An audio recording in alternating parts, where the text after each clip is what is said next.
Mrs. Brennan well knew how much her presence afflicted her husband, but her nature was as relentless as his, and her hatred of him was, if possible, more bitter than his hatred of her. Wherever he went, she accompanied him, and perhaps the idea of murder would never have occurred to him if she had not been so persistent in forcing her presence upon him at all times and on all occasions. So, when he announced to her that he intended to spend the month of July in Switzerland, she said nothing, but made her preparations for the journey.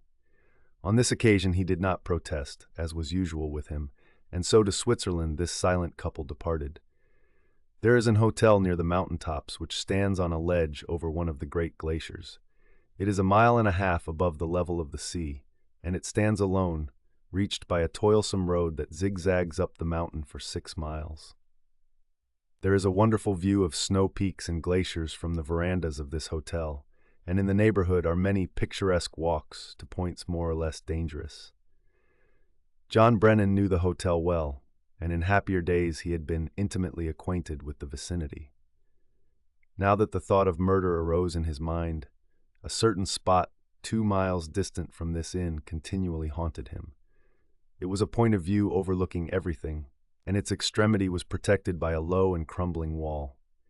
He arose one morning at 4 o'clock, slipped unnoticed out of the hotel, and went to this point, which was locally named the Hanging Outlook.